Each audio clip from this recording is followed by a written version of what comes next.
제 아버지는 농부였습니다. 농부였던 제 아버지의 꿈은 과연 무엇이었을까? 혹시 여러분 군함도라는 영화를 보신 적이 있습니까? 군함도, 원래는 다시마 섬입니다. 일본에 있는 이 다시마 섬이 군함처럼 생겼기에 군함도라고 우리는 부릅니다. 이 군함도에 등장하는 인물들이 황정민, 소지섭 같은 이런 배우들인데 그 스토리의 주인공이 바로 제 아버지였습니다. 아버지는 일제강점기에 이유도 모른 채 일본으로 끌려갔고 저 다시마 섬에 갇히셨습니다. 저 섬은 석탄을 캐내는 광산이 있는 섬입니다. 그런데 해저 1km가 넘는 깊은 곳에서 석탄을 캐올려야 하는 그런 탄광이었습니다. 도망칠래야 도망칠 수 없는 그곳에서 그는 매일같이 석탄을 캐올리는 작업을 했습니다. 어찌어찌하여 해방이 되자 다시 고국에 돌아오기는 했지만 몸은 상처투성이었고 석탄을 캐면서 마신 석탄가루, 먼지 때문에 무척이나 고생하셨던 것을 저는 지금도 기억하고 있습니다. 그러면서 가족들을 위해서 농사를 지었습니다. 장남이었던 저는 이런 아버지의 곁에서 아버지를 도우며 어린 유년 시절을 보냈습니다. 그래서 농사꾼이면 해야 할 일들 저는 다 해보았습니다. 겨울에는 이제 땅을 갈고 퇴비를 옮겨서 땅을 골려놓고 봄이 되면 물을 넣어서 다시 한번 쟁기로 땅을 다시 뒤엎고 난 뒤에 쓰레질을 하여 또 땅을 고르고 거기에 모내기를 하고 모내기가 끝나고 난 뒤에는 거름을 주고 다시 또 농약을 주고 또 풀을 매는 이런 지난한 작업들을 아버지의 뒷공무니를 따라다니며 저는 해냈습니다. 논매기도 무려 4번, 많을 때는 5번까지 하지 않습니까? 천수답이었기에 물을 대는 것도 쉬운 일이 아니었습니다. 그러다가 가을에 태풍이 불어닥치면 벼들이 쓰러집니다. 급히 논에 들어가서 그 벼들을 또 이렇게 일으켜 세워서 다시 햇빛을 보게 만듭니다. 때가 되면 낫으로 그 벼들을 전부 추수를 하고 한 곳에 모아서는 새벽부터 밤 11시가 될 때까지 발로 탈곡기를 누르면서 탈곡을 하며 벼를 추수를 하곤 했었습니다. 그래서 이 나이가 되었지만 저는 쌀 한 톨의 소중함을 늘 느끼며 살아갑니다. 오늘과 같이 오늘과 같은 이런 가을 날씨이면은 누렇게 익은 벼를 바라보는 마음이 그렇게 넉넉할 수가 없습니다. 무엇보다도 오늘 우리가 함께 펼친 이 요한복음 15장의 말씀이 그렇게 가슴에 와 닿을 수가 없습니다. 이유는 바로 1절의 말씀, 내 아버지는 그 농부라, 내 아버지는 농부라 라는 이 말씀 때문입니다. 그런데 이 15장을 펴면은 제일 먼저 눈에 들어오는 것이 내 아버지는 그 농부라 라는 말씀이 아니고 나는 포도나무요 너희는 가지라 라는 말씀이 먼저 눈에 들어옵니다. 누군가가 두터운 글씨로, 빨간 글씨로 나는 포도나무요 너희는 가지라 라는 말씀을 기록해 놓았기 때문입니다. 누가 이 15장을 시작하면서 이렇게 기록을 해 놓았는지는 알 수 없습니다. 아마 편집자들이 그렇게 이 말씀을 기록하지 않았나라고 생각합니다. 내 아버지는 나는 포도나무요 너희는 가지라, 이 말씀이 이 15장의 핵심이라고 보는 것은 무리가 아닙니다. 그러나 우리가 이런 시각으로 본문을 들여다보면 여러분 어떤 우를 범할 가능성이 있느냐? 2절의 말씀이 눈에 들어오는 것입니다. 물은 내게 붙어 있어 열매 맺지 아니하는 가지는, 포도나무와 가지가 자꾸 눈에 들어옵니다. 4절 말씀, 가지가 포도나무에 붙어 있지 아니하면, 5절 말씀, 나를 떠나서는 너희가 아무것도 할 수 없습니다. 이런 말씀들이 이제 눈에 들어오게 됩니다. 그래서 정작 정말 중요한 메시지를 우리가 놓친 채 이 15장을 끝낼 가능성이 많습니다.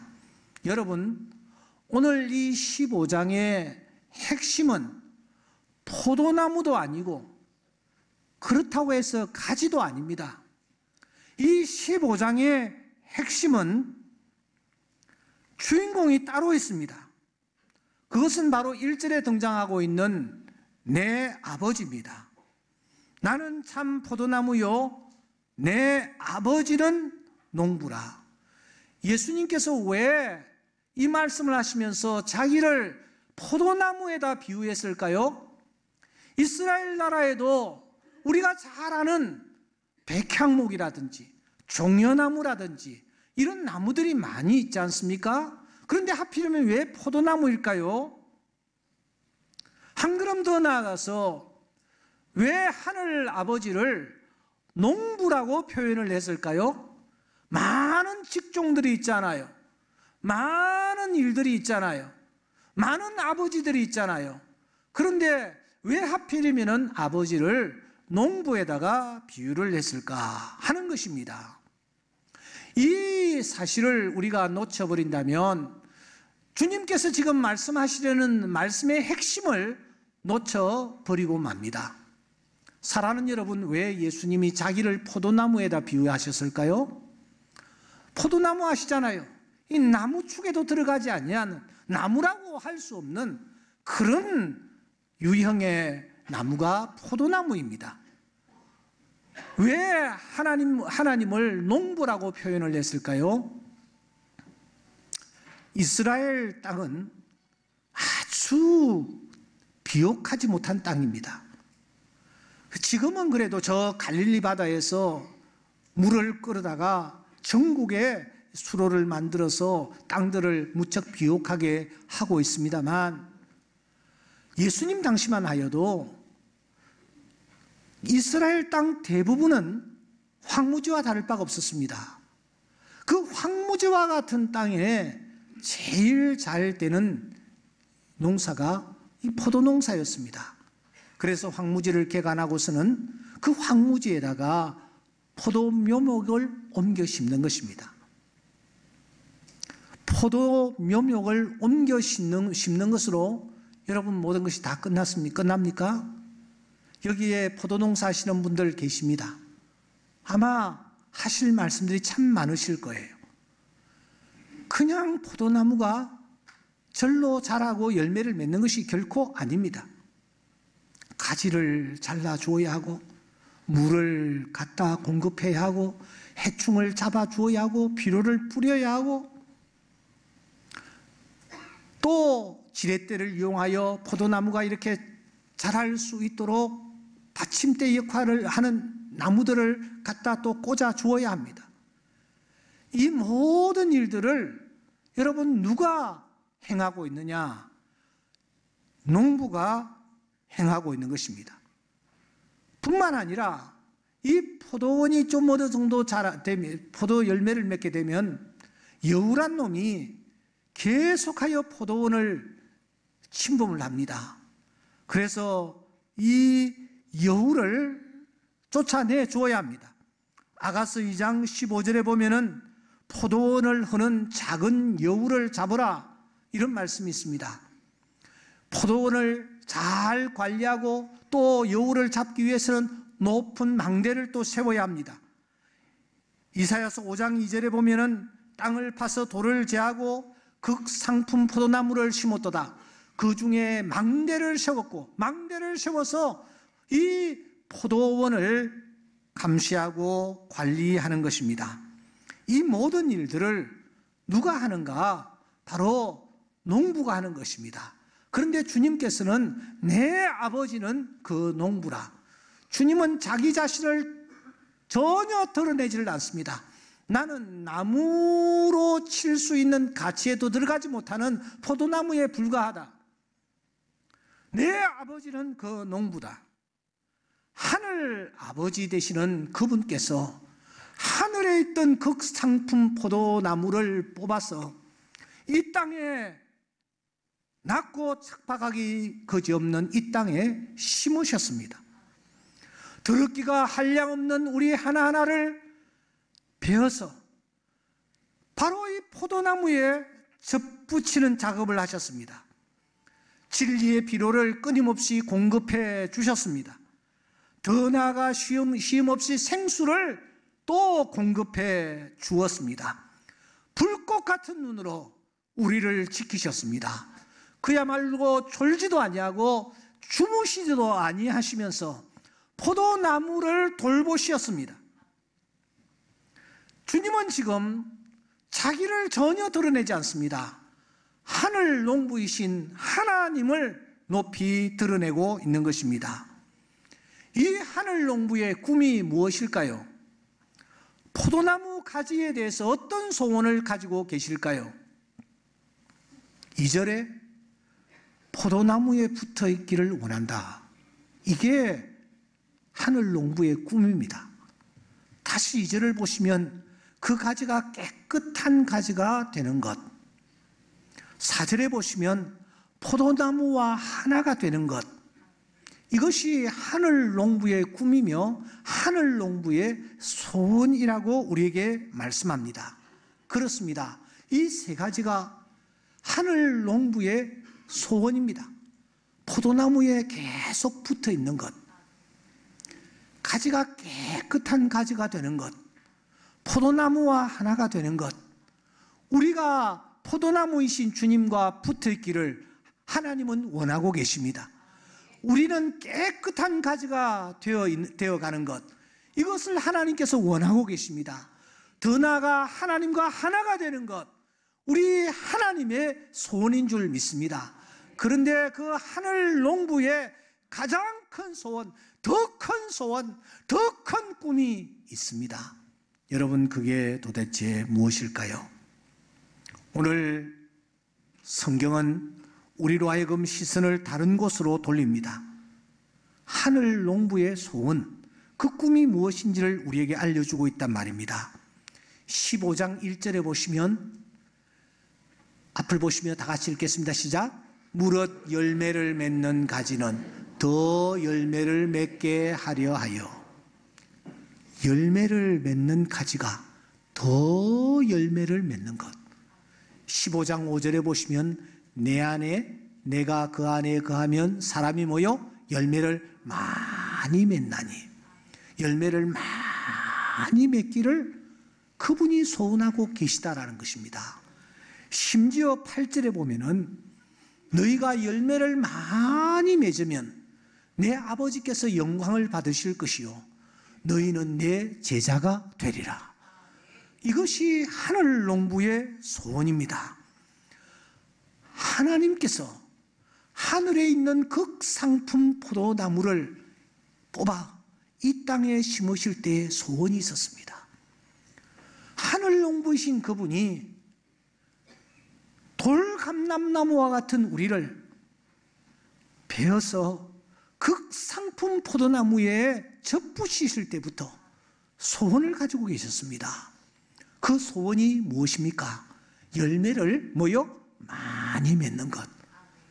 그 열매를 하나님 앞에 올려드리는 것. 이 소원을 하늘 농부이신 하나님께서 가지고 계시다라는 것입니다. 그러면 구체적으로 그분이 원하시는 열매, 가지인 우리가 맺어야 할 열매, 그 열매가 도대체 무엇일까요? 다 같이 한번 따라해 봅시다. 회개의 열매이다. 회개의 열매이다. 여러분, 하나님께서 원하시는 열매가 있습니다. 그 열매가 무엇이냐? 회개의 열매입니다. 마태복음 3장 8절 이하에 보면 회개에 합당한 열매를 맺어라. 속으로 아브라함이 우리의 조상이라고 그렇게 말하지 말아라. 도끼가 이미 나무 뿌리에 놓였으니 좋은 열매 맺지 아니하는 나무마다 지켜 불에 던져지리라고 말씀합니다. 하나님이 원하시는 열매, 회개의 열매입니다. 이 열매를 하늘 농부가 원하고 있습니다. 이 열매를 맺어드리는 우리가 되어야 될 줄 믿습니다. 두 번째, 그분이 간절히 원하는 열매가 있습니다. 성령의 열매입니다. 성령의 열매를 원하고 계십니다. 그 열매를 맺어드려야 합니다. 성령의 열매가 도대체 무엇일까요? 우리 다 같이 한번 읽어보도록 하겠습니다. 오직 성령의 열매는 사랑과 희락과 화평과 오래 참음과 자비와 양성과 충성과 온유와 절제니 이 같은 것을 금지할 법이 없느니라. 성령의 열매, 성령의 열매를 맺어야 합니다. 우리가 성령 안에 거한다면, 성령께서 내 안에 역사하신다면 그 사람은 자연히 열매를 맺게 될 것입니다. 이 열매를 하나님께서 간절히 원하고 계시는 것입니다. 마지막으로 우리가 맺어야 할 열매가 있습니다. 그것은 바로 구원의 열매입니다. 이 열매, 전도의 열매라고도 할 수 있습니다. 바울 사도가 로마서에서 이렇게 말하고 있습니다. 형제들아, 내가 여러 번 너희에게 가고자 한 것을 너희가 모르기를 원하지 아니하노니 이는 너희 중에서도 다른 이방인 중에서와 같이 열매를 맺게 하려 함이로되 지금까지 길이 막혔도다. 바울이 지금 로마 교회 성도를 향하여 열매를 얘기하고 있습니다. 그가 말하고 있는 열매는 도대체 무엇일까요? 로마 교회 성도들이 열매를 맺지 못하고 있다고 말합니다. 로마 교회 성도들이 맺지 못하고 있는 열매는 도대체 무엇일까요? 아시는 대로 로마 교회는 바울 사도가 이 편지를 쓸 때에 한 30년 정도의 연륜을 가지고 있었습니다. 예수 믿은 지 한 30년 된 분들이 주류를 이루고 있었다는 거예요.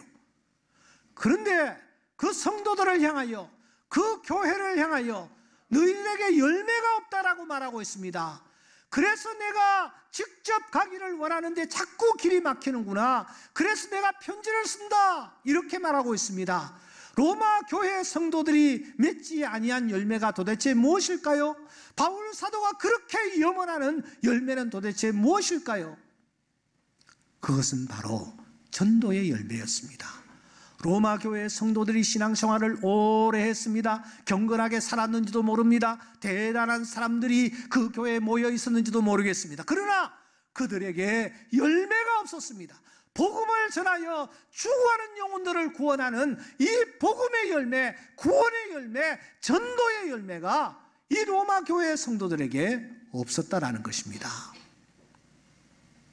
사랑하는 성도 여러분, 오늘 우리를 향한 주님의 간절한 소원이 무엇일까요? 그것은 바로 구원의 열매입니다. 전도의 열매입니다. 추구하는 영혼 하나하나를 하나님께로 인도하는 바로 이 일입니다. 누가복음 15장에 보면은 세 가지 비유가 나타납니다. 그 비유의 핵심이 무엇입니까? 아버지의 마음, 아버지의 꿈입니다. 농부이신 그분의 꿈입니다. 죽었던 심령들이 하나님께로 돌아오는 것, 잃었던 양이 아버지께로 돌아오고 탕자가 다시 아버지께로 돌아오는 이 꿈이 바로 하늘 농부의 꿈이라는 것입니다. 그런데 만일 우리가 이 열매를 맺지 아니하면 결과가 어떻게 나타날까요? 어떤 결과가 우리에게 닥쳐질까요? 예수님의 생애, 그 중에서도 특별히 마지막 일주일은 아주 비교적 상세하게 성경이 우리에게 소개하고 있습니다. 주님은 주일 아침에 예루살렘에 나귀를 타고 입성하셨습니다. 그때 환영 인파가 대단했습니다. 호산나 호산나 하며 종려나무 가지를 꺾어서 주님을 환대했습니다. 어떤 사람은 자기의 겉옷을 펴서 예수님이 가시는 길바닥에 깔기까지 했습니다. 그런데 그날 밤이 되었습니다. 밤이 되자 예수님을 환호하던 수많은 사람들이 다 자기의 집으로 돌아갔습니다. 그런데 여러분, 예수님을 자기 집에 초청하는 사람은 한 사람도 없었습니다. 저들은 알고 있었습니다. 예수님이 나사렛 출신이며 예수님이 가버나움 쪽에서 젊은 시절을 보내서 이 예루살렘은 생소한 곳이며 거처할 곳이 없다는 사실을 다 알고 있었습니다. 그런데 여러분, 그 예수님을 자기 집에 초청하는 사람이 없습니다. 저물 때에 주님은 씁쓸해한 마음으로 예루살렘 동쪽을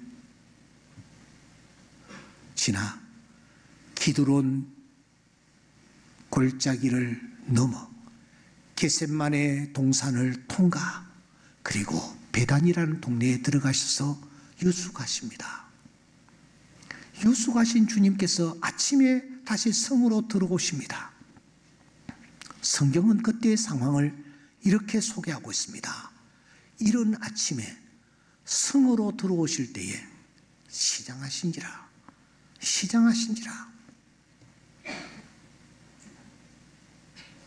그런데 그 예수님의 눈에 무화과 나무가 하나 들어왔습니다. 그래서 주님이 그 무화과 나무에게로 다가가십니다. 21장 19절에 보니 잎사귀밖에 없는 거예요. 그때 주님께서 말씀하십니다.